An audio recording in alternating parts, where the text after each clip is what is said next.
It's time for the 420 Radio News, covering the latest headlines in consumer cannabis, medical marijuana, and industrial hemp. Transcripts of 420 Radio News are available daily on our website at 420radio.org. Now, here's Russ Belville with your marijuana headlines in 4 minutes and 20 seconds. This is your 420 Radio News for Tuesday, January 27th, 2015.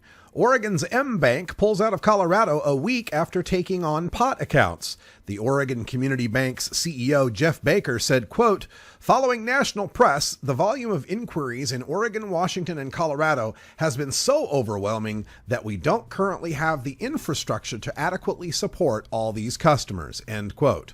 People familiar with the move say the retreat was pressed by federal banking regulators who stepped in late last week to tell MBank executives that crossing several states to work with an industry that remains illegal under federal law was simply too risky. Part of the issue, Baker said, was MBank's lack of a Colorado branch, which would require approval from state banking authorities. Baker sidestepped questions about whether it was the FDIC, the agency he said offered its tacit approval to the idea only a week ago, that pushed MBank out of Colorado. More than 90% of theft in the cannabis industry is internal, according to Adherence Colorado, a new firm that conducts third-party compliance audits for marijuana dispensaries and grows. Quote, "Theft is very common due to the low wages paid in the marketplace and the transient nature of the industry's badged labor force," end quote, said Steve Owens, founder and CEO of Adherence Colorado. Internal fraud at one of Adherence Colorado's first clients exceeded 5% of cost of goods sold on a monthly basis. With revenues in excess of $400,000 per month, the business experienced some $20,000 or more per month of revenue leakage from theft. Of the more than 2,000 licenses to cultivate, manufacture, and sell marijuana that have been granted in Colorado since recreational use was legalized on January 1st, 2014, at least 25 recreational and medicinal shops have been suspended or closed in the past few months.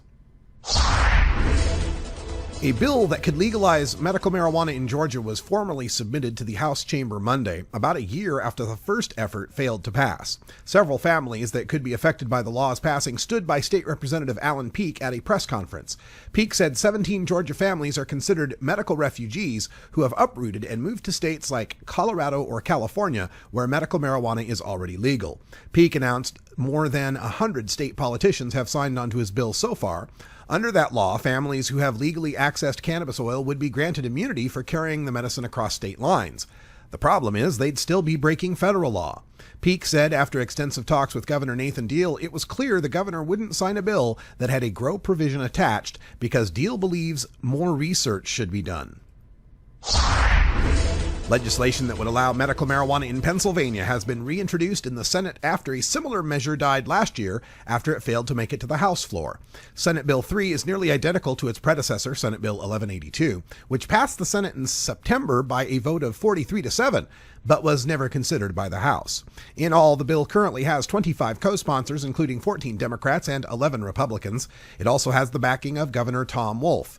In its current form, the bill would create a board of state officials and medical professionals that would be charged with implementing the state's medical marijuana law. The licensing fee for growers and dispensaries would be $50,000 with a $5,000 renewal fee every year. Patient cards would cost $100 with a $50 annual renewal. Initially, the state would limit the number of growers and processors to 65 each. Voters will decide on April 7th whether to lessen the penalty for first-time possession of marijuana in Wichita, Kansas. The Wichita City Council voted 6-1 Tuesday to put the measure on the ballot. The proposal seeks to amend the city code and make a first-offense marijuana possession a criminal infraction with a $50 fine instead of a misdemeanor. The conviction would be expunged after 12 months if an offender keeps a clean record. Enforcement would be handled through a summons or citation, similar to a traffic ticket, rather than an arrest. The charge would apply only to those 21 or older carrying 32 grams or less of marijuana and or the paraphernalia to use it. Current city ordinances and state law say possession of marijuana and drug paraphernalia are criminal offenses with a fine of up to $2,500 in addition to up to a year in the Sedgwick County Jail. This has been your 420 Radio News for Tuesday, January 27th, 2015. I'm Russ Belville.